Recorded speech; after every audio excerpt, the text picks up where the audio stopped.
I'm You're a bad definitely not a man. gentleman. No, no, You see that? The I'm not a gentleman. Gentile.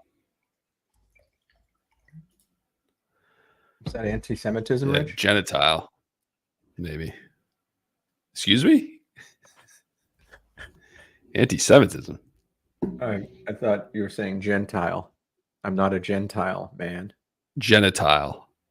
Genital. Genital. You're not a genitile. You are a genitile. Gen- Wait, what did you say about it? What I'd never heard that term. Gentile is a yeah, it derogatory wasn't a term. very good joke. Gentile. It's not derogatory. Gentile is the name for a non-Jew. I had no idea. Never Really? heard that. Yeah. Yeah. You know who used to use that term all the time? What was that basketball coach's name? That Adolf Hitler. The Munich junior varsity high school team. no, Is that our who he junior coached? varsity high school team. Oh, Barrett. Was that the guy who wore the shirt that said chutzpah? He was I don't actually remember like the that. only good coach we came across, and Yeah, he came out of nowhere. Barnett maybe. No, not Mr. Barnett. We know Mr. Barnett. I'm not talking about Duso the Dolphin, bro.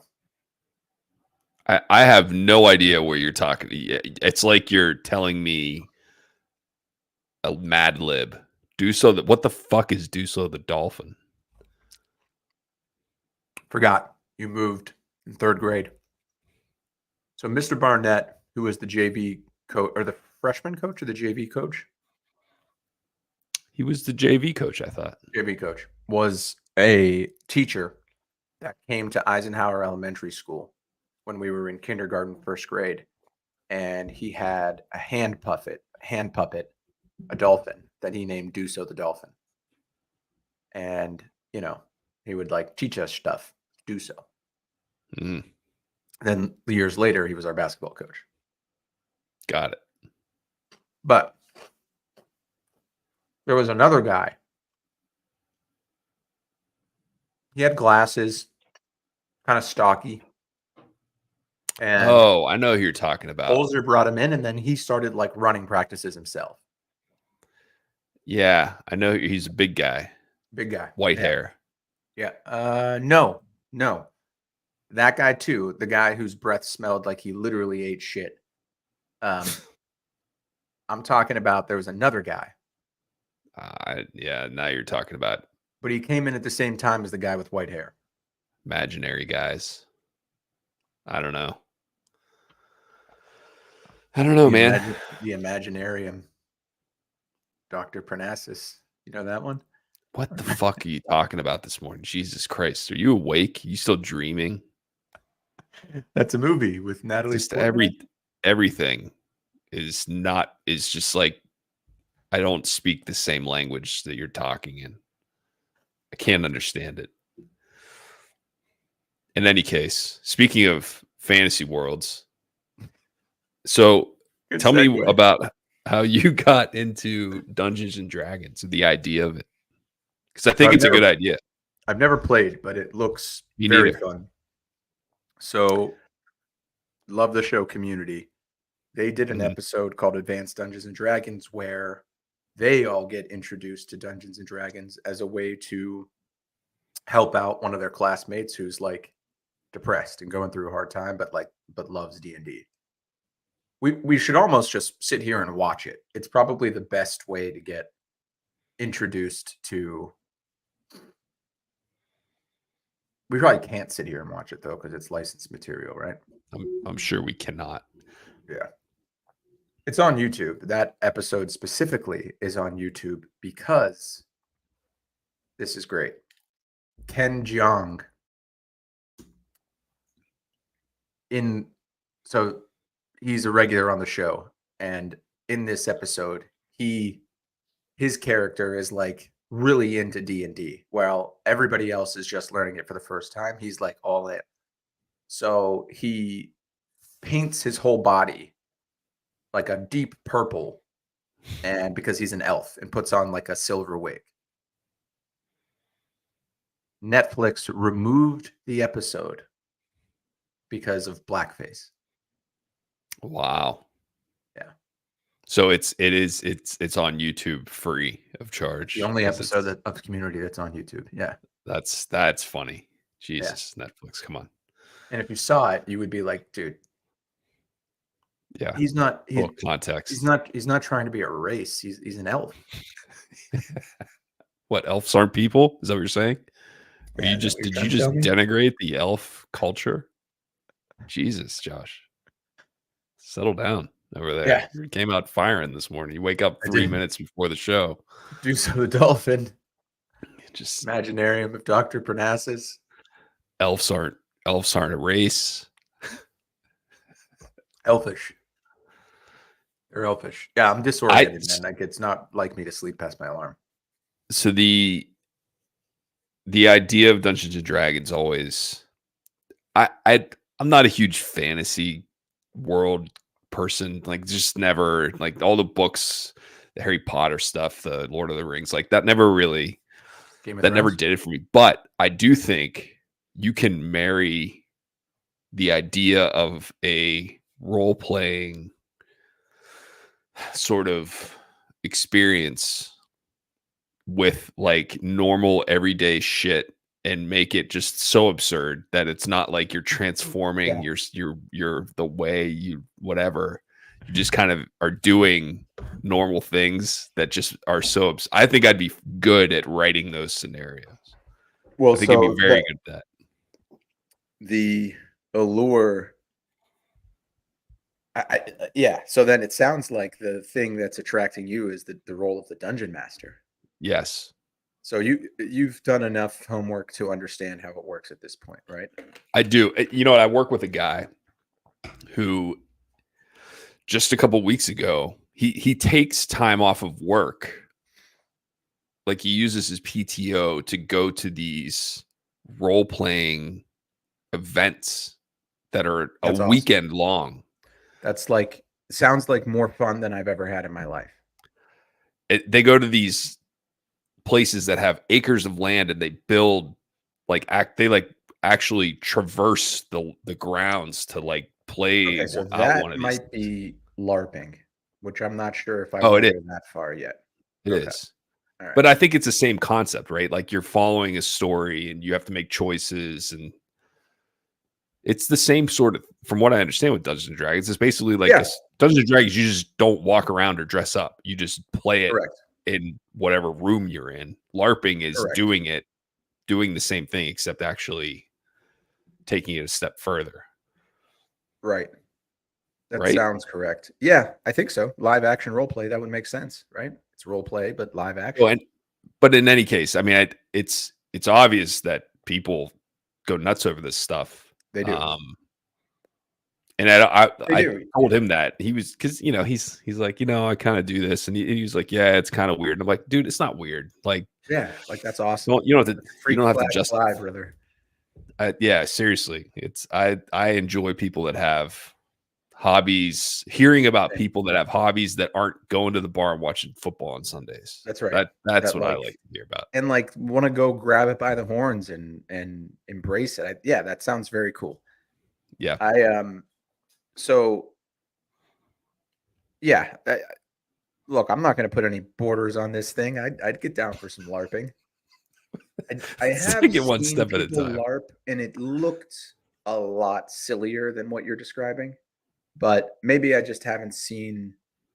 There was a park across the street. You've been to my place in Seattle. There was a park across the street from my apartment, and Mm-hmm. there were some LARPers that came through pretty regularly, and it did not look like they had a lot of organization, or it looked like they were just doing the live action part of the live action role play.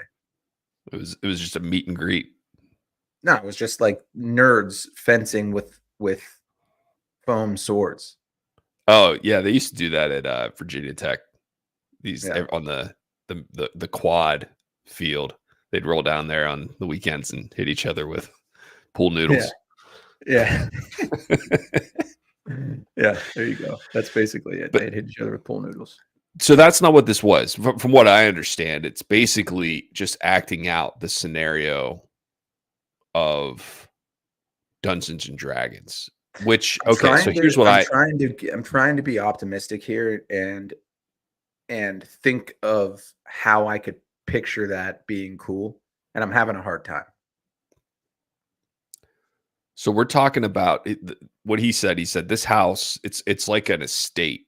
He knows someone who hosts these things. It's in like upstate New York, and there's 50 acres or something like that. And they just like literally will post. It's kind of through the woods and stuff, and then they will just have. There's hundreds of people, and they not hundreds, maybe 100 people. They camp out, and then when they do these things, they all have roles that they play, and the dungeon master kind of walks around, and they like people jump out from you have to go from one place to the next, and in between, it's the same thing. It's just doing it in it's the same thing as I understand Dungeons and Dragons is. It's just it's live, which I makes it guess, you obviously have more restrictions when you're doing it that way, but of course, that's the but idea. the biggest restriction is that it's almost like producing a movie to get to make that Yeah. like it's a Yeah, he said they huge go up and undertaking. like build stuff. That's cool, man. I'm If not they saying found a way, I, that's I cool. know. Yeah, Yeah, I think the idea here's the answer. Like there's enough people out there who are that into it that you just connect on that level and that's it. You don't really need when you're showing up and you're like role playing with one another, you don't need to know or like the actual person, right? You just need people that'll show up and play a role. So yeah, it's like we don't even need to be friends outside of this. yeah, That's what I like about it. But in any case, I'm not suggesting yeah. we do that. I'm just saying that I know people who are into it and it sounds interesting and it's like a mega hobby. It's not just like every once in a while I do this. It's I like don't know. this I mean, is you might be able to control it, but it seems like a lot of fun. Like yeah. and I would imagine that when you get started. So I'll tell you, I've had this in my head for the longest time, maybe for the last 5 years. I think I started watching Community when I lived in Seattle. So around that time, I was, itching for just someone around me to bring up Dungeons and Dragons so I could leap up and say, "I'm so in. Let's do this." It's never happened. The other day, I was watching a podcast with the guy who was on. Doesn't matter.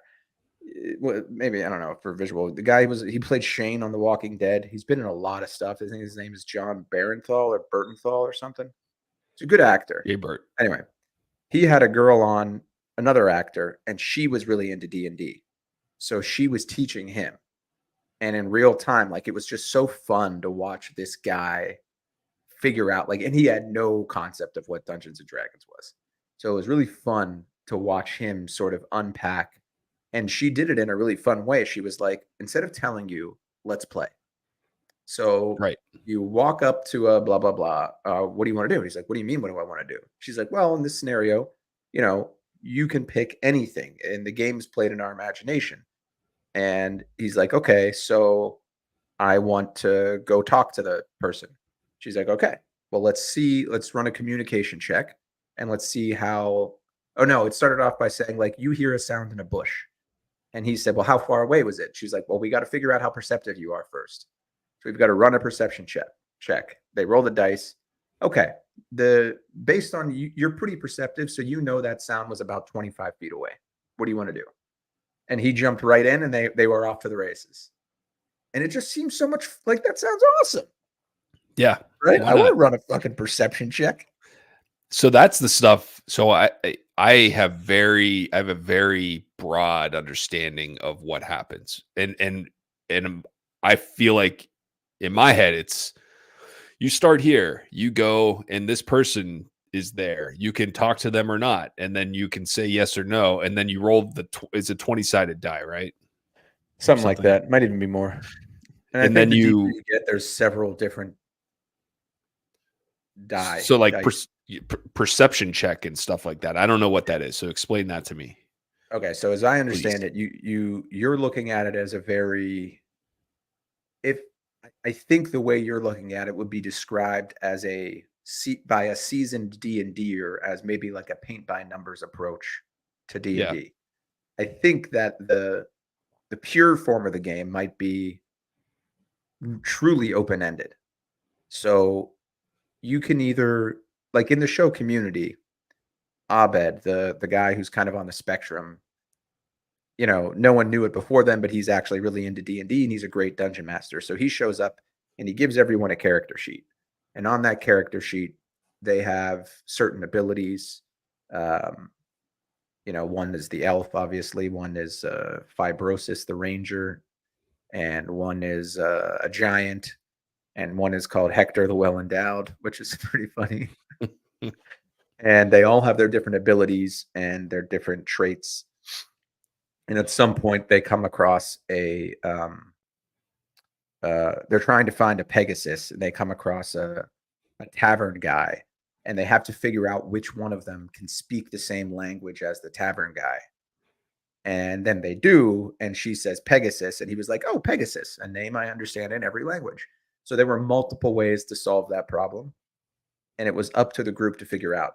So the turns go around the table, and you get to do Okay. something with each one of your turns, depending on your And you can, abilities. Yeah, and there's no instruction on your options of what to do for each do turn. whatever you So want. how do you determine, so let's just say in that scenario they walk up to this guy and they can't talk to him. Like, what if you said, okay, I want to, this is going to sound really dark, but like, what if I just wanted to stab him to death? I Like, believe that is then an what? option, Okay, so then but what? there's How do consequences. you? Well, So the how? so the Yeah, but dungeon how? master. So you're playing a story, like Yeah, right. you're playing an adventure, right? So So how did does you the watch Game of dungeon Thrones? master? Remind me.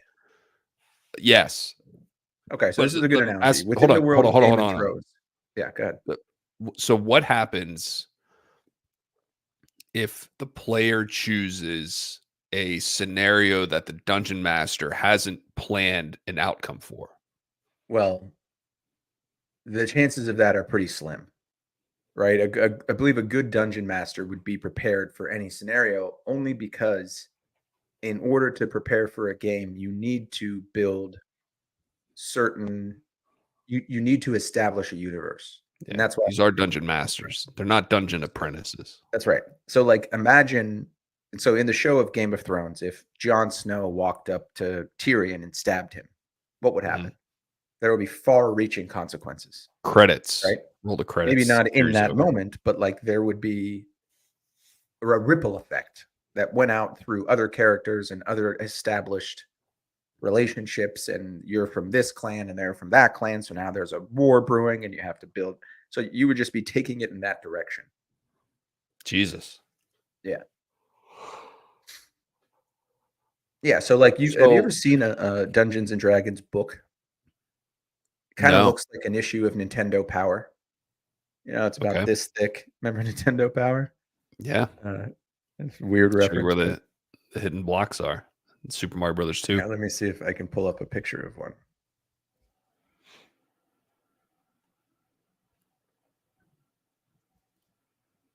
So And I I think guess the way I go understand ahead. it is within these books is the guidance for the dungeon master. And so each book is its own scenario. Is that Yeah, right? Okay. yeah. I think there's an idea here, man. You can be like I don't want to play Fizban's places and Treasury of portals. Dragons. Yeah, that doesn't appeal to me. But literally, I think the idea of like leaving your house to catch a flight to Santa Fe is fucking hilarious. And you have to get there. This doesn't appeal to you, the idea of Dungeons and Dragons? The idea does, the stories, the fantasy world isn't, to me, Tell me so something doesn't. blocks you there, huh? It's just I feel like in that you're either into that shit or you're not. You're either into the Lord of the Rings and the all the different types of beings that have a history that you should know about, that scope, like I feel like there's a lot to learn about what's important in that world and what's not. And I'm not So I don't invested in think that. you would be able to know that going into it. I think the whole point is that you don't, right? So you figure it out through the game. And like Yeah. there And it's just it's like expanding the laws of physics with some make believe ones. listen, I'll fucking try it. But that's one where I am looking at this through being like the dungeon master. It'd be fun to play it, but like I like to be the one when we play Secret Hitler. You ever play that game? Uh, It's a hidden identity game. It's kind of similar, right? Like you get a bunch of people in the same room and people play a role and you have to kind of like fake it. It's definitely more linear. Like you do certain things every time, but people have to lie basically.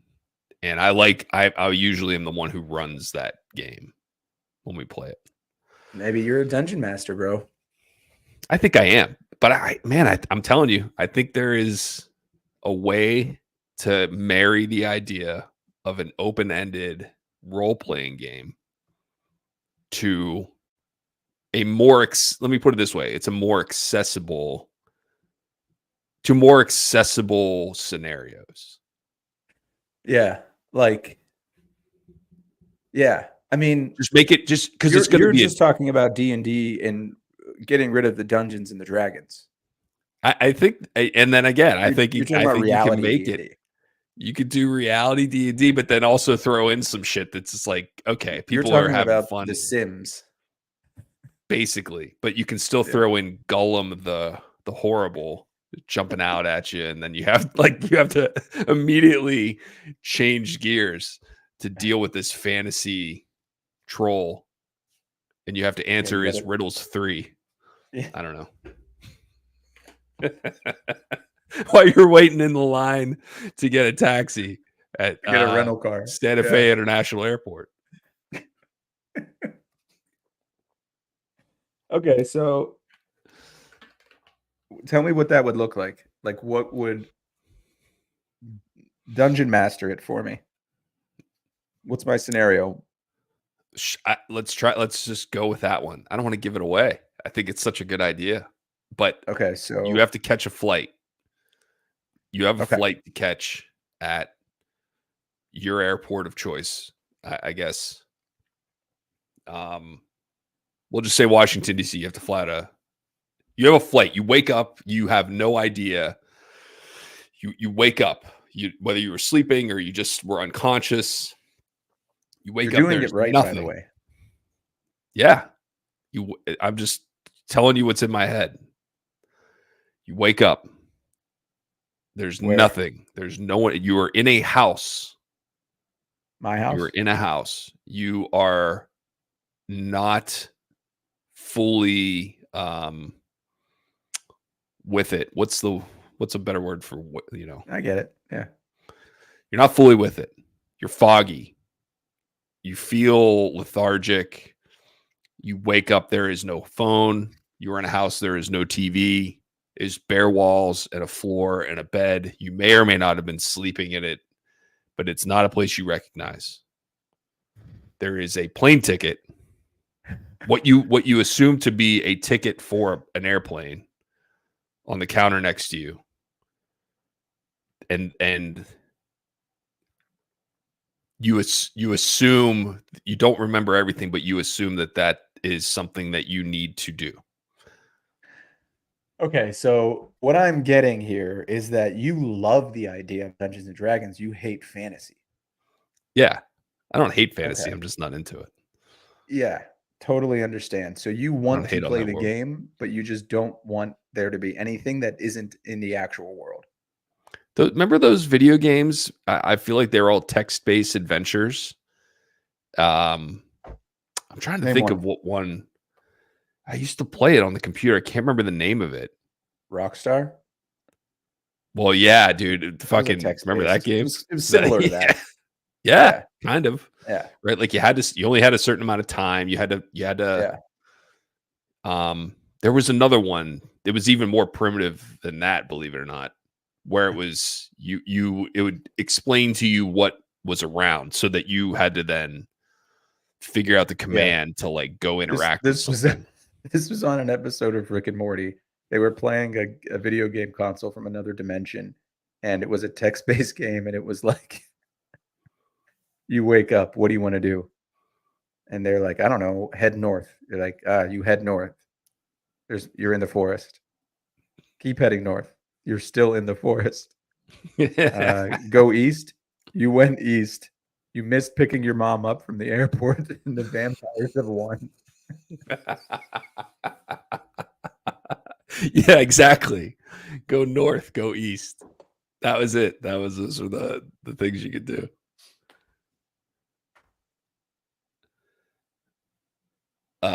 It's funny. I was gonna Google something related to this, and I clicked on the search box. Here are the last 8 search terms: Easton Stick, 2024 NFL standings, NFL Draft 2024, Olympic events, Summer Games, Euro to USD, Scotty Scheffler, weather, 166 decibels. But let's not get sidetracked here. No. Okay. So, you're the dungeon master, which means you will need to kind of like translate my actions into, or determine which of my actions are possible and successful. Well, so that's what I need to understand, because it's what if I say, what do you want to do? And you come up with something that's just so absurd, like go back to bed.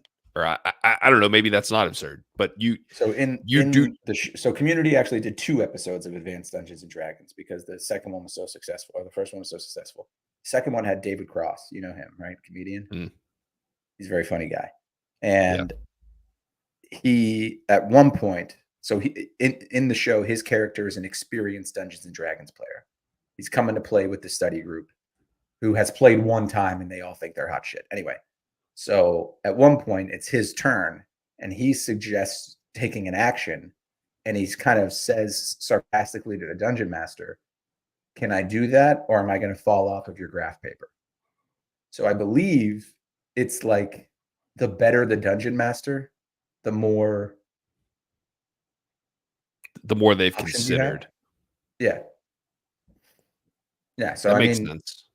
I'm sure there's a lot of people who play D&D the way that you're describing it at the beginning, right? Oh yeah. I mean, Pretty simple, imagine this is basic, something where point to point. you have to take the steps to get better at it. Yeah. Yeah. I And mean, then I think then you there's start always an figuring shit out. objective, right? But the idea is supposed to be you can reach that objective in any way. I've never actually played the game, so I don't know. I don't really know. A lot of my knowledge is coming from a network television show. So I But guess what you would do then, if just listen, tell me if this makes sense. okay. So when I tell you this scenario in the beginning, I just say you wake up No, and I then think now you it's your actually turn. painted the picture very well. But I think you Because can do this. Listen, I think you can say you wake up in a room. Now it's your turn. yeah, but then it becomes you head east, you missed picking up your mom from the airport, and the vampires have won. Like, you Okay. need context. You need some context of what's happening. Okay. And like, I've watched different YouTube videos too of people playing Dungeons and Dragons, and there's almost always a scenario at the beginning that has some specificity, right? It's like some Or like direction. there's an introduction saying there is a dragon who nests in these parts, or there's a necromancer who lives at a tower at the top of a castle. Your mission as a group is to find and kill the necromancer, right? Like, so you always have an objective. All right, I see. so I take the airplane ticket, put it in my pocket, and I walk outside. So is it Dungeon weird if master. I be like, what pocket? Bitch, I didn't say you were wearing any clothes. Well, you would have probably said at the beginning that I was naked then. Okay. You know, like that. So you You're gotta not hiding information from us. Uh, you're not telling us what to do, but you're not trying to trick us into thinking we can do things we can't. Okay. Got it. You're not trying to be a troll here. Yeah. You Troll head west. riddles 3. You- That's definitely going to be part of every one. You know what would be amazing at this? Fucking What? AI. They could come up with a fucking story in a minute. You mean at becoming a dungeon master? Yes. Yeah. Well, at least painting the scenario, and They'd then be you could just terrible at ask it. solving it, but they'd be good at creating it. Yeah. Yeah. I You know, bet. like it takes that human ingenuity and creativity. Okay, so yeah, like Okay. you would have to be prepared for me walking outside. Put the ticket in my pocket and I walk outside. So you walk outside. And like, how do The you know if door I walk locks. outside successfully? Yeah, go ahead. Door. How do I know that you walked outside successfully? Well, that's a stupid question because who wouldn't be able to walk outside? But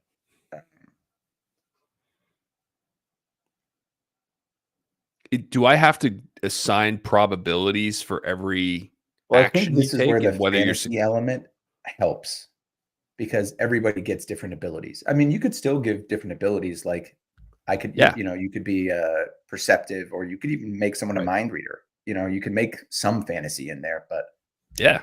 yeah. I like the And idea then of like fantasy I shouldn't say that. I don't like the fantasy world of it's like it's a misty forest and there's bridges. You know, like you always encounter these the tavern supernatural wench. beings. Yeah, Yeah, I don't like that. But I like the idea of people having different abilities, and you can even make those normal everyday abilities. Just someone's blind; they can't see anybody, yeah, or someone is perceptive but they can't walk, or right. I don't know, Like they have like you great can hearing and sense of smell, but they're wheelchair bound.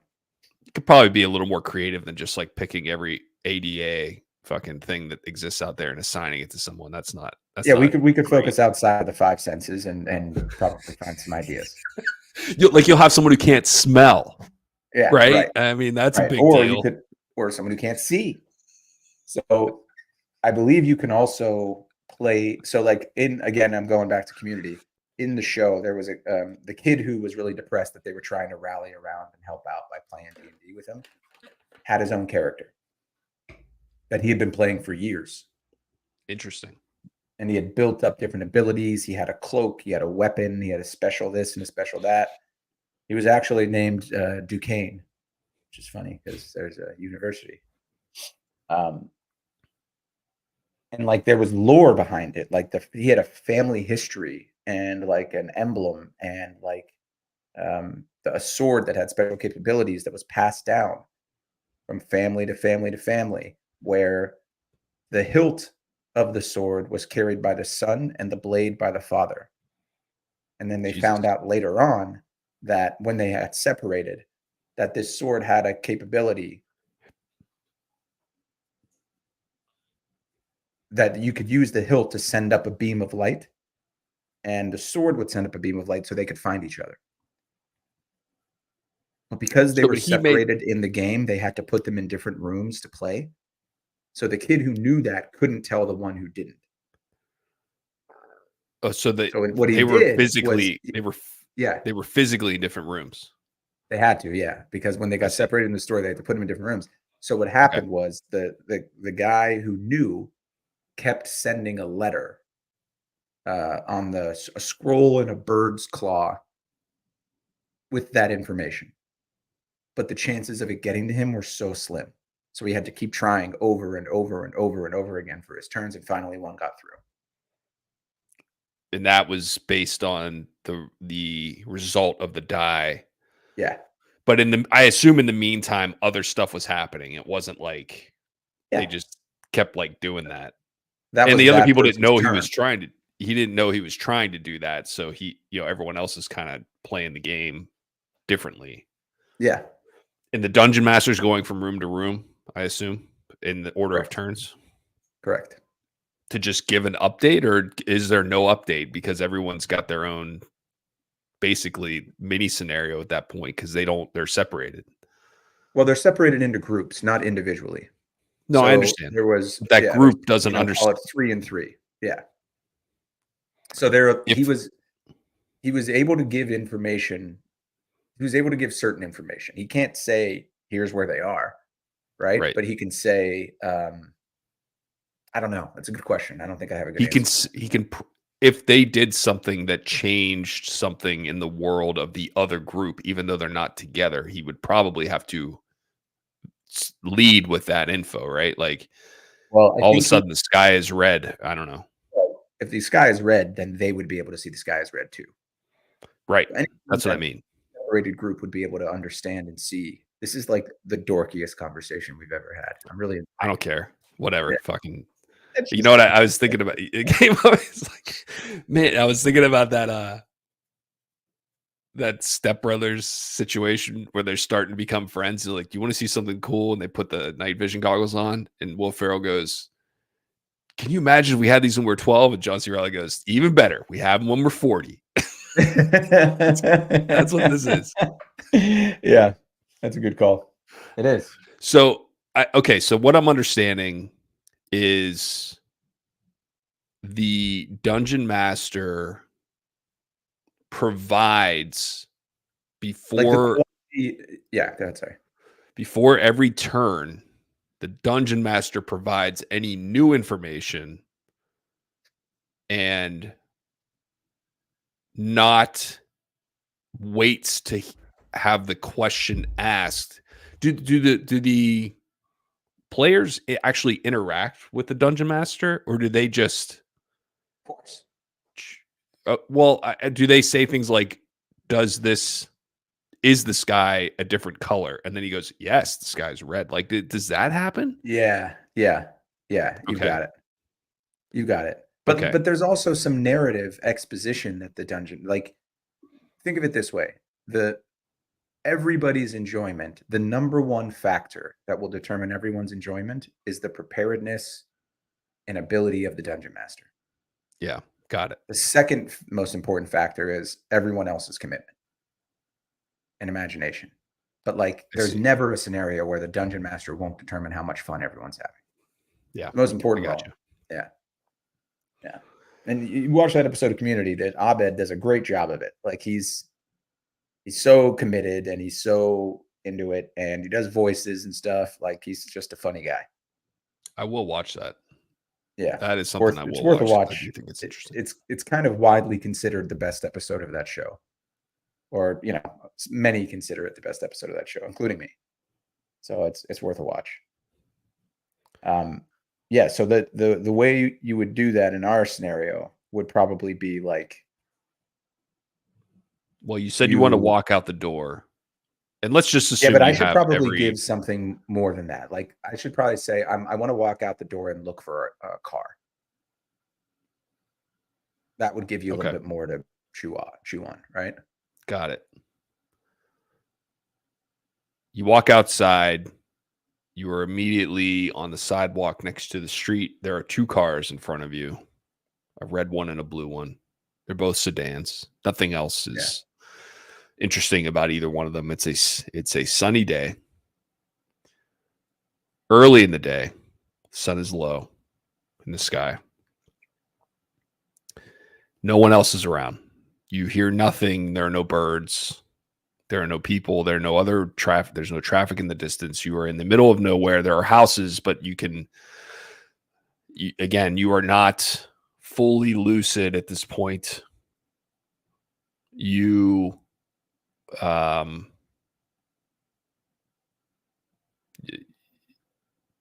that is your situation, I guess. You're doing a great job of this. Like I think you're picking it up really quickly.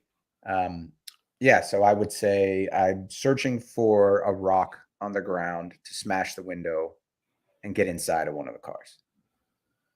Right. And then you would have to check to roll, the chances of there being a rock around, I guess, in that type of environment, or like when was this city built? Is it chances that the curb is crumbling and there's just a chunk of rock or cement laying around? Right. Are we in the suburbs enough that there's a rock accessible? I mean, there's usually a rock on the ground somewhere, right? So I pick up a rock, but is it going to be heavy enough to throw it through the glass? Am I strong enough to throw it through the glass? And then what is the probability that I hit it the first time and the glass shatters? So like that is the part I don't understand how it's done. Right.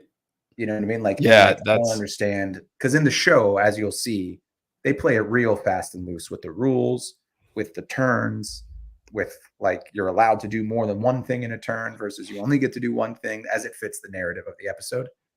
But I have a feeling that real D&Ders know these things, and we just need to find them out. Maybe to Wikipedia? Yeah. We're only 40 minutes into this Dungeons and Dragons journey. So, yeah, I think we've made good progress so far. Dude, I think you're flying. Like, I'm impressed. I think what it is Dungeons and Dragons. How do I Dungeons and Dragons? Do Dungeons Dragon. All right, let's go to YouTube and watch like the best video we can. You know, the one Beginner's Guide to Dungeons and Dragons. There we go. You pull that up and look at this. Yep, Wizards of the Coast. This is exactly what I. This is exactly. Please accept cookies to show my content. Nah, get the fuck out of here. Is it a video? I'm just trying to. Yeah, but I'm trying to read it. Okay. An adventure is basically a pre-made book. Well, I'm writing that book. We suggest selecting a one-shot, an adventure that can complete it in one session. Yeah, I heard that mentioned too. Instead of a multi-day campaign, I'm just envisioning like if this 3.7 million views here.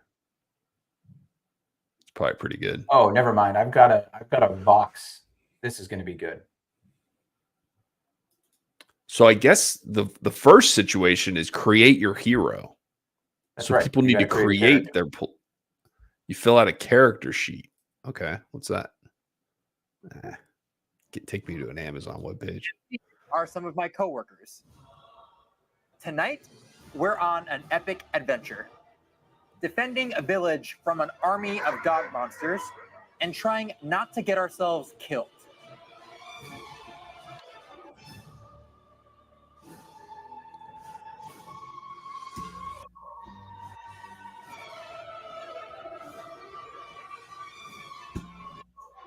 Oh, wow. You know, there's one person in the room who's like, God damn it, man. I just want to go home. At least the best game I've ever played. Chapter 1. What you hear it okay? Is D&D. Yeah, I can. D&D is a tabletop role-playing fantasy game. You and your friends sit around a table and pretend to be heroes going on an epic adventure together. This is a role-playing game. It takes place entirely in collective imagination. Every D&D game is run by a DM, Dungeon Master. You arrive at a small village on the outskirts of the forest. The villagers watch you nervously as you enter. They seem tired, worried. The DM is the main story. See that? So you were already doing that. No, I get it. They create and describe the adventure the heroes go on, giving them goals to accomplish and rewards to motivate them. The mayor of this town wants someone to investigate strange... Dude, that's important. Goals and rewards. If you're going to come up with one of these, like that is... I really want to help you write this now. Sounds coming from a nearby abandoned mine. He's offering 1,000 gold pieces to anyone brave enough to take the job. And while it might look like the heroes and DM are playing against each other, they're actually playing with each other. The goal of D&D isn't to kill the other players. There's actually no winning in D&D. The goal is to hang out with your friends and act like weirdos together. So the DM's job is to create I'm not playing something unless there's a winner. I don't do that. I don't just go out there and play not to win. Mamba mentality. Adventure that's exciting, fun, and challenging. And the hero's job is to work together to survive those challenges and explore the world the DM has created. Which brings me to my favorite part of D&D. Creating a hero. Before you can start adventuring in D&D, you need to create your very own hero. Using the D&D handbook, you pick a race, human, elf, dwarf, etc., and you pick a class. Basically, your job. Those aren't races. Fighter, wizard, rogue. No, but we're gonna pick human. We're gonna pick an actual race. Yeah, we're picking actual races that they're deciding. I want to be a Puerto Rican mechanic. No, I want to be a black CEO. Yeah. Warlock. One shoe, rock gnome, sorcerer. I play Isla, druid, elf. Harriet, Okay. tiefling, rogue. Blaze. This is where they're losing me with Once this you've kind of decided what you Dragonborn wanna be, paladin. Hang in there, fill buddy. out one of these Hang in bad there, boys, buddy. You can a do it. character sheet, which is just a piece of paper that keeps track of your strengths and weaknesses, stuff Still like gonna that. need that. That character sheet is important, but way more important is what makes your hero unique. Deciding what your hero looks like. She has a septum piercing, violet eyes. She looks like a devil. Fun devil. Think about Predator. Think Predator in your mind. How they dress. Big sorcerer, floppy hat on. A rotting werewolf pelt. She doesn't wear a lot of clothing. And whatever little quirks make them stand out. I hand out pamphlets like a Jehovah's Witness. I carry a warhammer that's as big as my body. I have a demonic imp who follows me around. And what's her name? Mother Teresa. You It's also kinda cool. create a motivation for your hero, something that calls them to adventure. It can be as lofty as rooting out evildoers, or as simple as Getting treasure. Who invited her? once you've decided who you'll be, the DM weaves your stories together and you start playing. You pass through the dark entryway of the abandoned mine. The passageway is narrow. Suddenly, you see a dark figure in the corner, and you keep playing for a long, long time. Playing D&D. Okay. I know it seems really complicated, and this thick-ass rulebook doesn't help. But at its core, all of D&D is just 3 steps. Describe, decide, roll. The DM describes what's happening. In the corner of the mine shaft, you find a sleeping goblin. He's laying down on a pile of coins. He doesn't seem to have noticed you. What do you do? See, your scenario was really good. Wake up in a room. You don't know if you had slept there, but you're foggy. There's nothing else in the room but a bed and a ticket to Santa Fe.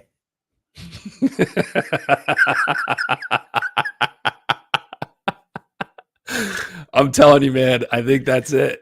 I'm just trying You're to right. figure out a way to get, if this ever actually happened and there was a room full of people that I know that had bought in. First of all, there would be a bunch of skeptics in that room. Number one, maybe I'm wrong. Maybe I have to send Not out at this this single stage of player. our People life. are We like, could yes, I want find- to play. Well, we do. I know. Maybe that's what I mean. Maybe everyone's secretly hiding this passion for role playing. I think a lot of people are blocked by the same thing you're blocked by. It sounds silly. Dragons and elves and trolls, and people just don't let themselves go there, or like you, they're just not interested in it. Just they get lost Yeah, maybe. at the Dungeons and the Dragons. So the fact that So- the game is named Dungeons and Dragons, but there's no one that I actually like spending time with that wouldn't enjoy this. Yeah, I think if people came in with the right mindset, that's all. That's what matters too. I mean, the dungeon master's got to be thorough and come up with a interesting and I think funny kind of scenario, but also you have to have buy-in from the people, the commitment, like you said. That's what's great about that episode of Community is they all, like, a couple of them start off wanting to help out, but like most of them are like, this is stupid. Yeah. And like Jeff Winger, who's like the cool guy, is like, I'm not gonna say that, but like by the end, they're all pulled in. Yeah. And it seems very organic. Like you would get pulled into it because what the fuck is more fun than this? Like, what is more fun than sitting around with your friends and trying to solve a made-up adventure that someone spent a ton of time trying to like amuse you with? I think that's great. I agree. The heroes But I decide think what it's they want to do. more accessible whenever we throw in like normal shit. Yeah, like no, I agree with actual you. life. I mean, so the fantasy stuff doesn't stop me, but it did for a long part of my life. It did. Yeah. Like I get maybe until I read The Hobbit and I realized how cool that stuff was to me and like Yeah. how much I enjoyed it. But even then, like I wasn't outspoken about it. Like I just didn't go there. Wish I did because I would have loved this. But anyway. I want to Even steal the better. coins. Got him when we're 40. Got him And 40. then the player rolls one of these. See, there's a more than one. 20-sided dice. Is it dice or die? I don't know. Singular of dice. Historically, dice is the plural of die. Die is singular, you're right. I'll try it again earlier on. And then the player rolls one of these, a 20-sided die, to find out if they succeeded or failed. The higher you roll, the better. I rolled a 2. Not good. While sneaking, you knock over a pile of rocks and the goblin See? shoots up, wide awake. Then the cycle starts over. The goblin grabs his club, looks at you and yells, "Intruder!" What do? That's D&D in a nutshell. And it's that We second were on it. step, decide, that makes the game so special. In most games, how you play is limited. So I pick up a rock, throw it at the car windshield, right? Probably not a good move because you could say that sets off an alarm. And a mob of starving people come running at you, determined to get your ticket to Santa Fe. Or make it more practical. A police car hears you from the distance. Yeah. Now I'm being chased by the cops. And like who's not having fun getting chased by the cops? Am I right? That's right. Or you could say you pick up a rock and it bounces off the windshield. It hits me in the head. And the goblin wakes up. Says with a club and says, "Intruder."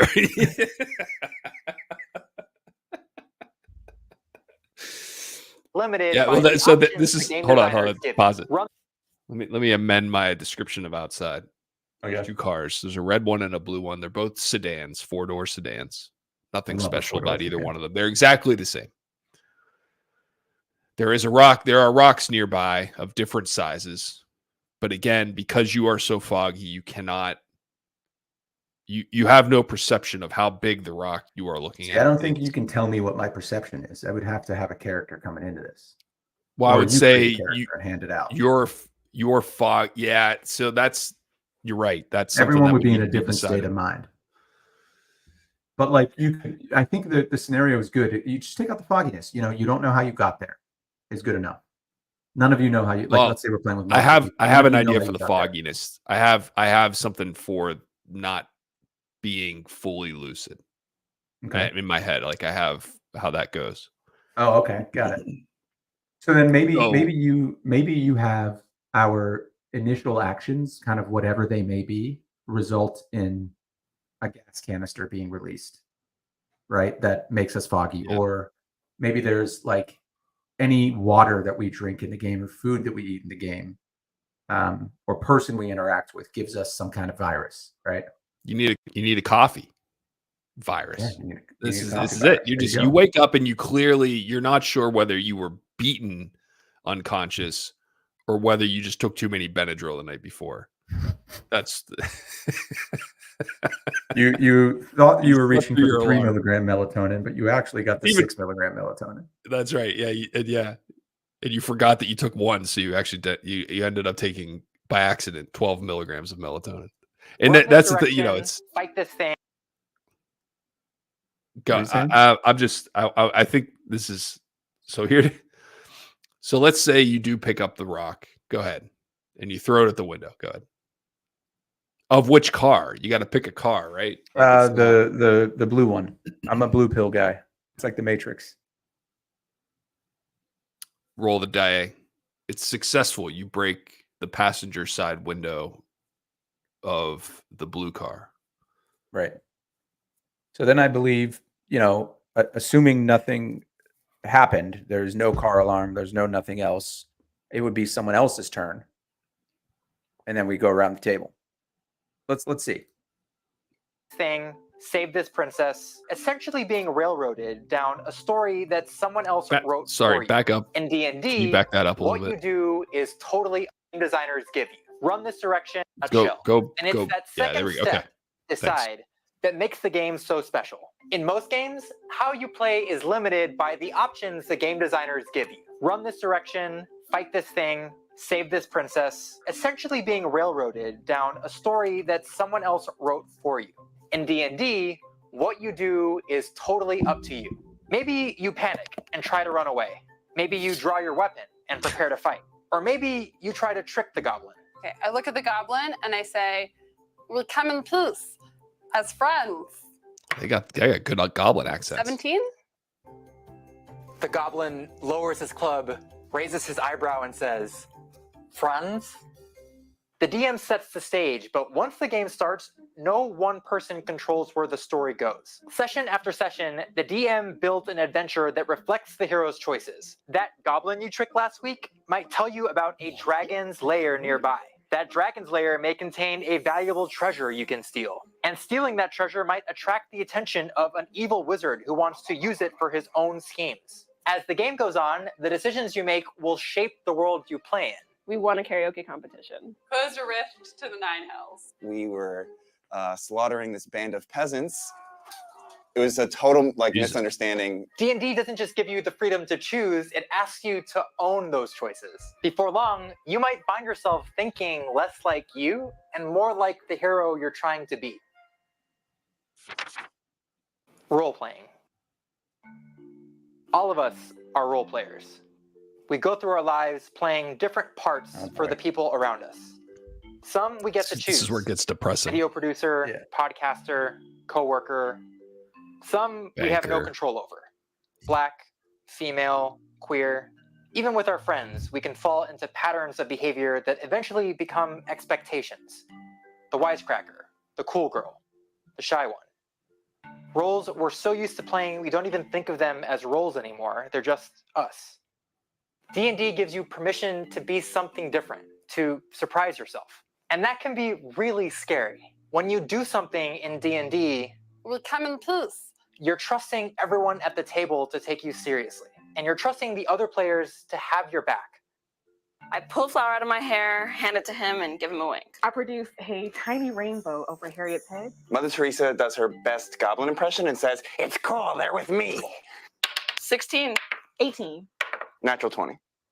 The goblin looks at you more relaxed and says, "Friends!" That shared vulnerability is what makes D&D different from any other game you play with your friends. We can spend our whole lives wandering alone through the corridors of our minds. D&D asks you to wander together, to believe for just a few hours that there's more to us than what meets the eye. More silliness, more warmth, more bravery, and yeah, just a little more magic. Should you play D&D? No. So Okay. I think the reason the fantasy element of it is popular is for that reason. Yeah, Because that makes sense. no one wants to role play who they are, their current limitations. Everyone wants to be imbued with the special power and Right. go on a special adventure. So Yeah. in our scenario, you can still do that. You can Sure. still do that. You know, there are people who You can just- do incredible things in reality, like juggling. Yeah. It's Or and it all comes down to juggling. That's right. You can do a goblin impression. Yeah. Okay. So the window of the blue car is now broken. You can now reach inside the blue car, and the rock has landed in the driver's seat. I would imagine the fact that you presented these cars to us means there's something of value. There's some reward of accessing these cars or punishment. Yes. So at this time, you would probably reveal something that I've gained or lost by breaking the window of that car. You have access to the inside of the car. You What's look in there? inside. So then I move it forward, and I don't wait for you to be like, I look inside the car. It's Yeah, I'm like, not no. sure. I'm not sure. It's a good I question. think you can probably skip past that shit. Obviously, that's what someone would want to do. And I think if you're looking around, and again, you're foggy, but you look inside and you do see keys in the cup holder of the blue car. Yeah. Right. So then it's like, I take the keys and start the car. I don't know, something like that. I would imagine. Yeah. I would imagine that. And then you roll a 4, and the car has a car bomb underneath it, and it blows you up, and you lose. There you go. Game over. Game over. Or like Josh maybe ruined it someone for really everybody. Maybe someone really is a Puerto Rican mechanic with us. So like they know how to get the car started. Yeah. They know to check for any car bombs before they decide which car to throw a rock at. Or like someone's character was in the military and they're familiar with explosives. And they have that heightened sense of smell, so they smell the bomb. This is something, man, I gotta eat a gummy for and then just fucking start writing. Definitely. I mean, maybe even when we play. Like this is you need some imagination expansion. The problem with I listen, well, I've done that when we played Secret Hitler, and that game's very linear. Everyone has a specific role, and there's not a lot of, as far as the game is concerned, it's very specific as to what your options are. But during is tough because you got to keep track of a lot of shit, and that is not how that is not an easy thing to do. Yeah, like but there's a huge, while you're coming up with it, burden on the dungeon master in this game. Let's see the rest of this. Let's see if it gives us any more ideas. Yeah. D&D is ridiculous. But when I ask my friends why they play D&D, they don't talk about the monsters or the dungeons. They talk about how the game makes them feel. It just feels so free. I'm not thinking about, I have to do this tomorrow. I need to take care of this at home. It just kind of like brings your inner child back out. Nobody makes fun of anybody. Nobody feels self-conscious about it. The older that you get, the more expectations people have of you. D&D, there aren't any expectations. I can just be free. Like, I feel like the rest of the world doesn't matter. Like, I'm always super stoked to play. It's like a fun, really creative way to connect with each other. And I think it's made us really grow closer. The way that you look at the people you were just playing with is really different than other people in the real world because you've engaged in something so collaborative and imagined together. The point of D&D is obviously like adventures and we're world building together. But the real point of D&D is like you're in this bubble with these people and you're entirely focused on each other and remembering all the reasons that you like spending time with their characters, but also spending time with them as human beings. If you look past the wizards, past the dungeons and magical creatures, D&D is a game about the people you play with. A game where everyone agrees to bring their weirdness and creativity to the table. This is what I love. Yep. To help build a world that belongs to all of you. A world shaped by your triumphs, your defeats, your personality quirks, and your stupid inside jokes. A world that could not have existed if you and your friends hadn't sat down at a table one day and said, "Let's play." That's a good video. Believe it or not, this video is Fox not is great. sponsored by D&D. We're just huge. It's almost like a therapy session. Yeah. Where you are just trying to, maybe not therapy is not the right word, but it is an exercise in getting out of your comfort zone and being vulnerable around other people you know. Yep. or don't know. But I assume you would play with friends, right? So it's like, let's let them in on what is going on in my head a little bit. Yeah. And you and I would have so much fun playing this just because of our love of exploring each other's imaginations and minds. I just think it would be, I think we need more people. That's the trick. Oh yeah. Yeah, we do. We need to recruit more people. And being in the same room would definitely be helpful. I think that's, 100%. I envision this We can make that as happen. like, totally. It's like a game night, man. You just, you set people, you pick the right people first. People who you talk to and be like, hey, this is what we're going to try to do. It's fun. I think it'll be fun. We don't know. We're going to come over and have some dinner, and then we're going to sit down for an hour and try to play this. It doesn't have to be super long. An hour. I think an hour might not be. You can set it up that way, but I think after an hour, you're just getting going. Yeah, I mean, whatever. Yeah. I think. I think these games would span weeks, if not months or years. I'm sure you could. You can make it that way. Yeah. I'm just thinking about attempt number one. Maybe not try to build a years long quest. Which is why it might be easier to start with D&D. As the dungeon master, your job becomes a lot easier if you're playing from a book. Oh, right. This is opposed to building one yourself. Right. I see. Yeah. I think you would definitely need to read a book just to know how to set it up. Like for nothing else, it's a template about what This you one's need to got consider. 3.7 million views. Do you want to see a sample game session? Sure. Too loud?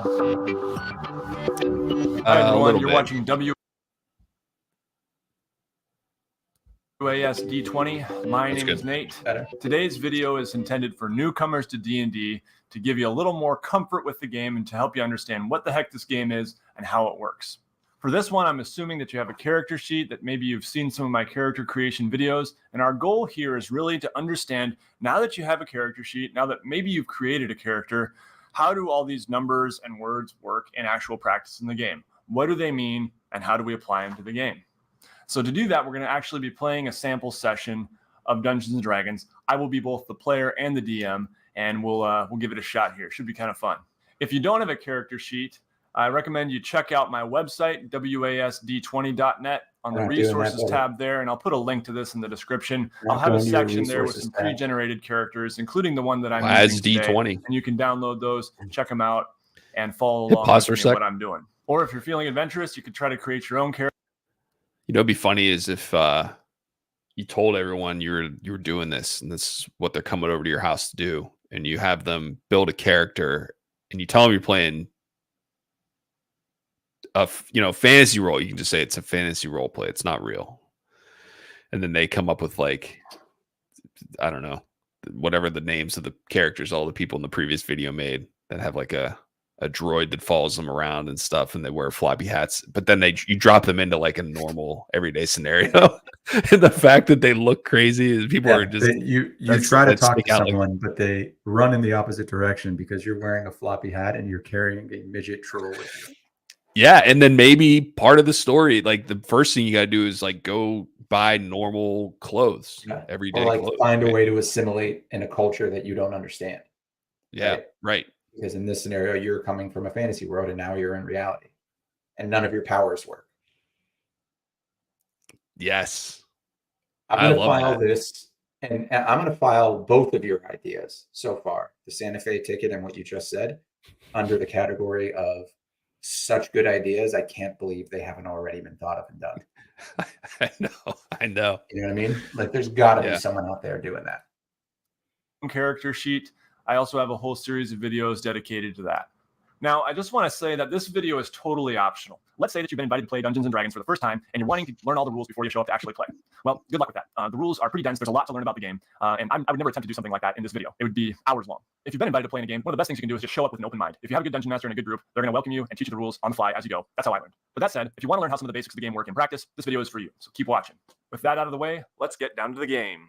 Here we have our battle mat. You don't always play D&D with a map like this, but some people prefer to. If you're not playing with a map, you're just kind of imagining things, and we call that the theater of the mind. But I would want a map, some kind of loose map like this. I mean, this map doesn't look like what is so I don't terribly accurate. It kind of seems like it's going to be a boring session if that's it. There's a couple. Is that a tree on the left or a river?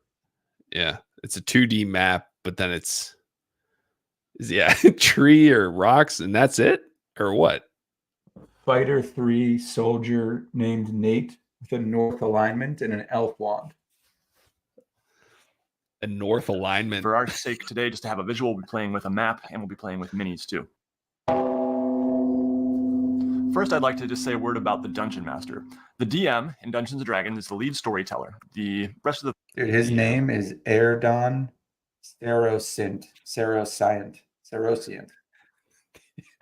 Players should also be a part of the storytelling, and depending on the DM, it could be a very big part of the storytelling. I'm not laughing at the name. I'm laughing at the idea that in general. Erdon Sarosiant has to catch a flight to Santa Fe for a conference.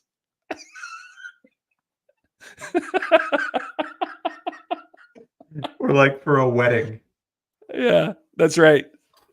I've actually been to Santa Fe for a wedding. Of rules, they make the calls on what goes and what does not. Sometimes they can choose to bend the rules a little bit for the sake of the game. They don't normally play a character, but they do play multiple non-player characters. So they're not going to be a party member in general, but they do get to play lots of characters. The DM also describes scenes, creates obstacles and adventures for the players, all the while trying to adapt to player actions. So usually you begin a session of D&D with the dungeon master setting the scene. In this case, when I'm speaking as the DM, I'm going to do my best to have the red D20 out here. And when I'm describing the actions of the player and speaking in my player's voice, I'll have the purple D20 out here. Now today I'll be playing as Erdon Seroshent, who is a wood elf fighter. He happens to be the character I play in the Provokers campaign, and he's level 3. Usually you'll be starting at level 1, but I just You may have heard of Erdon from my Provokers campaign. You probably remember Erdon from the Provokers campaign. This successful. is why that episode of Community is great, because Jeff Winger, who's the cool guy, like watching his reaction to this is hysterical, right? Because he's like, I'm not saying that. I'm not doing that. That's ridiculous. Right. And then he comes around. It'll give us a few more abilities to play around with too during the session. So we generally start with our Dungeon Master setting the scene with a little exposition, a little narration, if you will. So now the Dungeon Master is going to set the scene. You are Erdon Seroshent, a young wood elf soldier who has been tasked with scouting the position of a fierce orc vagabond known as Elosk the Man-Eater. Rumor has it he has moved into the area, and everyone knows he is no good. The village elders have tasked you with finding his location so that a raiding party might be sent to root him out. All right, now, Erdon is a bit of a brash soldier, shoot the arrow now and ask questions later type of guy. So I have a feeling he's not going to be so into the task of scouting, but he's going to try to take out Elosk himself. If I'm playing in character, that's what I'll probably do. See, I like that. Like, one person can play, like, I'm going to shoot first, ask questions later. I'm going to throw that brick into the car window immediately and steal that car. And then you have other people who are more cautious, like, no, we don't want to do that. We want to, like, check to see if someone's around first. So I guess, I love that. I think that's something where the actual individual uses their own imagination on how they would act. What my question is, or how they want their character to act. Right. Let's just assume that those two are kind of aligned, right? Like, it's just for the sake of this argument. So whenever you are playing with a group and everyone has a turn, does the group have input to the decision of whoever's turn it is, their decision?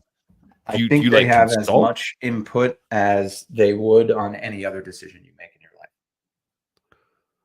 Right.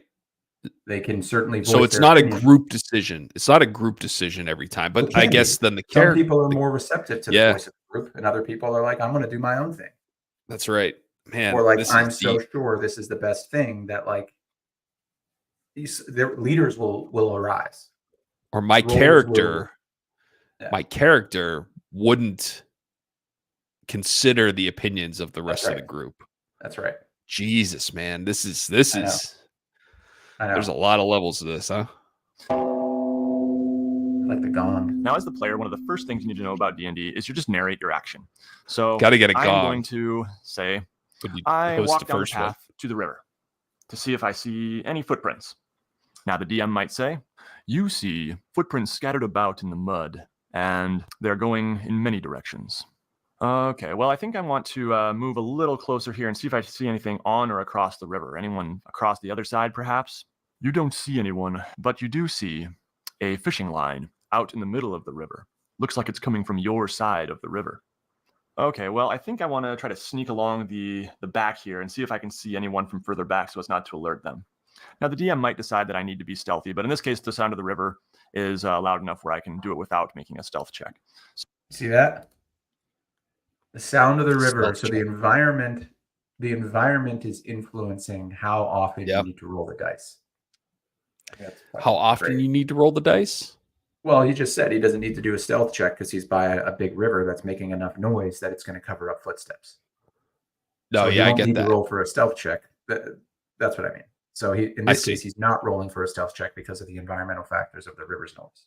So what's a stealth check? Well, I don't know, but I assume it would be a roll of the dice to determine how quietly you can, in this case, get closer to the river to look at footprints or whatever they're talking about. So do these games have if you're a huge 7-foot ogre, you're not going to be able to do that very stealthily. So I guess the issue here is is it likely that if you, let's say he's not stealthy, he does a stealth check and he has no stealth. And then he still decides to try to sneak up on a bunch of things. Does he then just immediately get killed, or is it not that linear? Like he gets into it, they recognize him, and then you have to kind of like you just constantly trying to drag out the death of the characters so that they play for the longest time possible. How does that work? I think it's up to the dungeon master, but you can. I certainly don't think anyone would have fun in a scenario that didn't have consequences, right? Sure. So foolish players that don't mind. And this is another thing they do in the episode of Community, both of them. But like foolish players who don't take it seriously and mind their sheets, mind their characters, will get themselves and the others into trouble and kind of ruin it for everybody, right? So you can, but you'd be out the game quick, and then you're just sitting there watching everyone play. So I think it's in the best interest of the players to try to preserve their safety, right? Understood. It's like the example I was talking about from the podcast. He heard a sound. And his first question was, how far away was it? So she rolled the dice to determine how perceptive he was. And then, let's say that came out as a 20. He'd have been able to pinpoint exactly how far away it was. But as a 13, it's about 25 feet, right? Or maybe your character has plus 10 perception. So you roll it, and it's a 20, and now you can explain all the what they're doing, if they're sitting or standing, if they have a weapon, whatever. There's and again, like he said, the dungeon master can kind of bend the rigor to suit the narrative and to kind of suit the game. So I don't think there's as many linear rules in this game, but I do think there are consequences and rewards. I think that's like the most important part. There have to be. Yep. So I sneak along here, and the DM says, on a rock, you see with his back to you, a man. He's wearing leather, and he is holding a fishing pole. He's a leather man. A man. Well, I have a feeling he might be able to give me some good information. So I'm just going to knock an arrow, just in case, pull out my short bow, knock an arrow, and I'm going to call out to him. You there. Now, what I just did is I spoke in my character's voice. Rather than just saying, I call out to him, I said, I call out to him, and then I actually did call out to him in character voice. Now, your character might actually have the same voice as you. You don't have to put on a funny accent. Some people enjoy that, some people don't. But the point is, I'm definitely having an accent. That's not negotiable. Of course. And my guy might be Russian. You there. Come. Yes. Talk to me. Yeah. Halt. Achtung. It's basically every villain from Wolfenstein 3D. Achtung. Is you're speaking in the first person kind of, well, you're speaking from a first person perspective. You were Halt. And so that's a style I prefer, but everyone has different styles. Some people might just say, I call out to him to try to get his attention. Anyway, I call out to him, you there. And the DM says, he turns around looking quite startled, and he says, What was that? Who goes there? I say, have you seen anyone traveling around here? Any signs of, an orc? An orc? Well, no, I can't say I have. I'm just here minding my own business, trying to catch some fish. So as the player, I have a feeling this guy might not be telling me the truth. I feel like he might not be totally honest with me. So I'm going to try to figure out, can I tell if he's nervous? Is he shifting? And can I tell if he's telling me the truth? Now, the DM's going to say, make an insight check. All right, so we have our very first skill check. This is an essential part of D&D. Our skills are all listed on the character sheet right here. And in Eridon's case, we find that insight has a +2 bonus.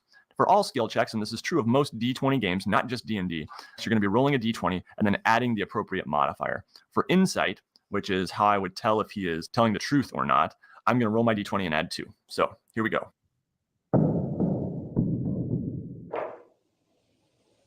All right. I have my assistant here, 5-year-old Caleb, and he rolled a 17 for me. Excellent work, Caleb. So 17 plus 2 is 19. So the DM's going to say, you can tell that he is not being very truthful. He is shifting, he is twitching, and looks very nervous. Okay, so he's not being totally truthful with me. Well, Eridon, again, is kind of a brash guy. I think I'm going to move up, and I'm going to try to intimidate him. I'm going to keep my arrow knocked, and I'm going to move closer, glaring at him, raising my bow just slightly, and tell him, you had better be truthful with me. I can tell you know something else. Make an intimidation check. All right, so now I'm going to make my second skill check. Intimidation for Erdon. You can see I have a +1 to intimidation. Actually, Caleb's going to roll for me. How do you think you earn positive attribute modifiers? I think you just can start earn. off by saying I'm a +50 and everything. I know. Can you I know. max out your creative player to 99? Two thoughts. One, I'm guessing that's part of the rules. That it explains how you maybe you get like 10 off the bat, and you have to. Yeah. You have net 10, and you can subtract a couple. Species class gives you certain benefits, right? And you can subtract. You can actually take abilities away from others and add them, right? Or maybe you get 0 and you just have to play with what you got. I'm blind, deaf, and paralyzed, but I can use my mind to move objects. I can. Yeah, I am the fastest person. Yeah. That will be at the Santa Fe sales conference. Yeah, that's it. That's all I can do. So I can sprint. But I guess it doesn't mean that for about 10 minutes. So I can't. I'd imagine that if you, let's just say you have something like a -10 in perception, that doesn't mean that you're never going to be able to perceive something. The best you can do is like maybe yes or no.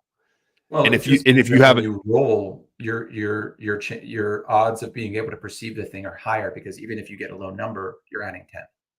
Is it?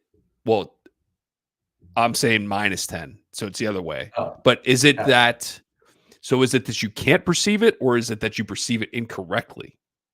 I believe it's that it's probably both, depending on the scenario, right? So if it's something that would, like the example I used from the podcast I was listening to, where you're trying to determine the distance of far away sound, you might not even hear it. But if it's something that's obvious, that's right in front of you, you might just not understand that guy's lying. You wouldn't have the ability to read the facial cues and the body language to determine that you're being lied to. Right. So, and that would, well, I guess the answer is you're not making people, it's not a disabled. If you have if you roll a 1 in perception and then the dungeon master goes, oh no, he was telling the truth, you'd be like, okay, well then that's obviously wrong. It's just, you don't know. I think that has to be the consequence, the result of that situation. Yeah. Right. Yeah. It can't be, well, no, he rolled a 1. So he's and you rolled a 1 and your perception sucks. And you think he's being really, like, obviously then you know. It's just, you can't get a read on it, period. That's right. You can't get a read on it, and then you got to figure out your next move, because you don't have that ability to rely on. Fuck. What was I going to say? What was my second thing? What were we talking about? I said I had 2 things. Oh, how to get skills. So that's probably, you can jigger them around before you start. 2, I think it makes sense that you encounter some things along the way that, let's just say in this, you're foggy and you see there is a pot of day old coffee, and your decision is to like drink some of the coffee. And then if you roll a 1, it turns out it was decaffeinated and it doesn't actually raise your lucidity at all. Well, but if you roll a 20, would have to be what the coffee is. Your ability to detect if it had caffeine or not would be the impact. No, I think change what the coffee is based on the dice.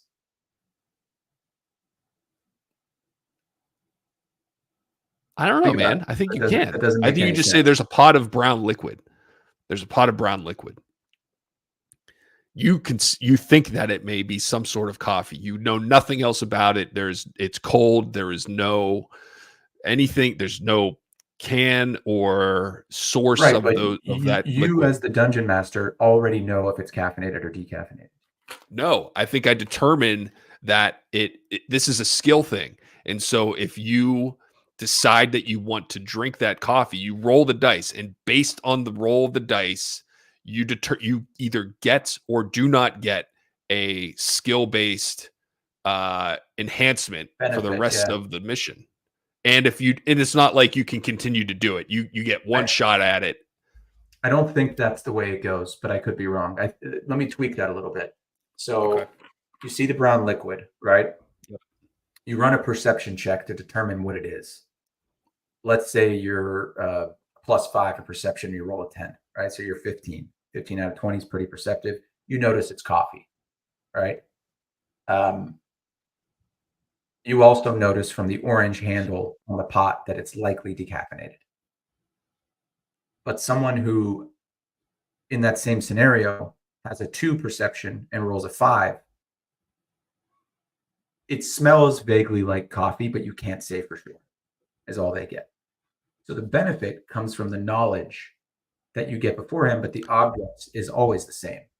It's just how much you know about it that's where you get the reward of, I'm more perceptive. I know more about it. I know how to use it. Got it. I see what you're saying. I'm just trying to figure out what why would you then drink it? Oh, well, that is a great question. That would have to be, yeah, like that's the most fun part about this is like making the decision on whether or not you drink this mysterious coffee. All you know is that it's probably decaffeinated and it's most likely coffee, right? So as a dungeon master, you would have not put that there, especially in the early parts of the game, unless it was going to play a role. But I think the idea is that you have to be prepared for anything. So if you drink it, so for example, like if I drink a full cup of coffee, I get like a little sick, right? So a character, it might not benefit them, or it might benefit them greatly. So that your decision will be made on who you are and what you're trying to do. Let's say you need to rest for the day, then you wouldn't go drink that coffee first because you wouldn't be able to fall asleep. Right. So I'm just trying to figure out a way that you can get it. You're working backwards from something. Right. And so I want to be able to, the reward here is that if you interact with this substance, you have a chance to increase permanently for this game your perception So by varying levels depending on your roll the dice. Run a metabolism check. Yeah. I think I like that idea. No, I like that too. But I would say the way to introduce that would be, number one, you don't tell the players it's there. You put it somewhere nearby that would reward the curious person.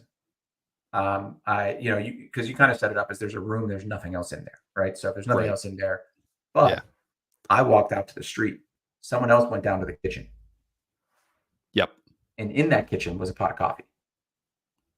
Right. But in my haste to get to the airport, I'm out there smashing car windows. Someone else is taking their time and they're exploring. I got the cops on me and they got rid of the fog. So the reward from the exploration is they found a way to benefit themselves. Right. Yeah. Man, you could spend fucking a lifetime. Now I know why it's such a lifestyle hobby. This is a mega hobby. This is not get into it. I can see it. And you can also see why intelligent people are attracted to this. People with vivid imaginations. You can't play this with like dumb jocks. No. Right? You can't play this with people that don't enjoy the company of other creative individuals. This is a game for creative, intelligent people. It'd be in the more creative and intelligent, the crazier shit you could do with that you don't have planned for. If you can think on your feet, that's like, man, you could make this an insane. Like, how do you go from like you wake up in a room to you're now at a Top Golf somewhere, which is why battling. I think this is going to sound weird, but I think the fantasy element actually grounds it. Yeah. Right? Because you're taking away. There's no Top Golf in Narnia. Right. You're taking away the like normal shit we do in our lives because you're in this fantasy realm. You have superpowers. Why do you want to go fill up the car with gas? But like I also think that's why the Dungeon Master is so important because you could truly spin off into another dimension. Literally, someone could be a physicist that taps into another dimension and then they're in, I would imagine at some point you reach diminishing returns and keeping the story moving forward, advancing the narrative is what cures that. So depending on the audience and the players, you can do what's called the one shot that they talked about, which is like a one story pre-made characters. Everyone can just jump in and have fun, or you can really, really go for it. I'll refer to the episode of Community one more time. There's a point where they're trying to cross a river, right? And there's 5 of them. And so they go on this hand bridge, and the dungeon master's like, okay, I need to run dexterity checks. This bridge was made by goblins 300 years ago. They used primitive tools and this type of material, which were quarried from a mountain nearby. And it's like, you could go as deep as you want. But I don't think that's necessary to have fun with it. I think that's like No, agreed. what you, depending on what you want to do. Well, the fun, yeah, and that part is up to the people playing, right? So if you got to almost start with defined characters that are handed out, and you just That's right. You can figure out create what a character, but like for us, if we want to go to Santa Fe, which I think is an awesome, like I love that idea, we would have to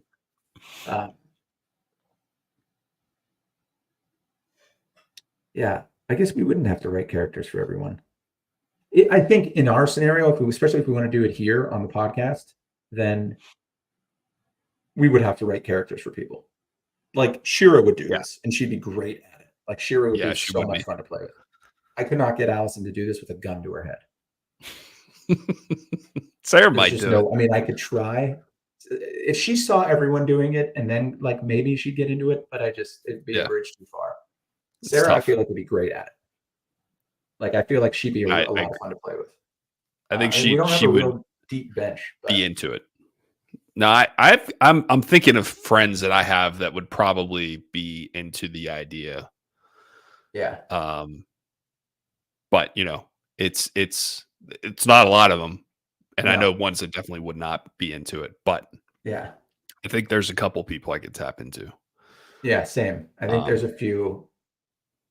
And like not being able to do it virtually actually could be a lot of fun, but it would be a lot better to be in the same room. I have a golf friend who played D&D virtually with his friends. He and his wife would play. Yeah, he doesn't live around here anymore, but it doesn't matter. So yeah, I know that it. But they did it during COVID? Yeah, I think that's when it started. Like imagine during COVID if we were doing this instead of whatever the hell we were doing. I know. Well, listen, I learned how to play the guitar over COVID, so I'm okay. That's true. I don't feel bad about wasting that time. Neither do I, actually. I like restructured my entire life. I feel very good. I feel like I may have been the biggest sole beneficiary of the pandemic. That's a really bad thing to say, but I do think there are a ton of people who just let that opportunity pass. And look, some people had kids and they were just now even more busy than they were without COVID, just entertaining children all day and teaching children. Right. But the people who didn't, if you didn't take that opportunity to just better yourself in whatever way you wanted to, really. I mean, there is nothing was off limits. That's right. It was all you had was time. It was a timeout. It was like the and world. Money. Okay, timeout. Right? Like everyone had more money. Go home. We'll give you money. Go home and take a beat. Yeah, like I honestly, I wouldn't be where I am today without that. And I'm very proud of what I've done with that time. Like that's like a long conversation we can have one day. But it almost felt like it was for me. The timing in my life, like I needed that time out so badly. I was running fast. I was living in the city. I was working. Like I needed to stop. Yeah. And then the universe provided. That's how it goes sometimes. All right, you rolled a 7, which intimidation. We're gonna have to wrap this up here in another. And I'm going to say that this guy is probably not 9:15. Yeah. Okay. See, we're off to the races already. We love it. I love it. The Genteelmen. That's what we're gonna call our. What's the Dungeons and Dragons? Is it like a society? What do you call that? A faction? The Genteelmen? A coven. A coven. Yeah. Isn't that what you call a group of witches? Oh, I don't know. A harem. The A harem. Genteelmen. I like that. The I love it. Genteelmen. How do you spell that? That's the title of this stream. It's on the top. The Oh, there it is. It's like gentlemen, but it's the Genteelmen. I kind of just let my brain fly whenever I wake up at 7 a.m. and try to come up with a title for the stream. The Genteelmen. So you got to witness my brain flying right after wake up this morning. Yeah. Watch that one back. You didn't like it. It's scary. Started talking about this. Who's that basketball coach? Dusseldorf the Dolphin? I don't know. Dusseldorf the Dolphin. I feel bad for you that you never got to experience Dusso the Dolphin. Yeah. It was awesome, man. Yeah, It was great. Oh, look at this. It's a thing. It's an actual thing. Jackass. Show it. Oh. There he is. Dusso the Dolphin.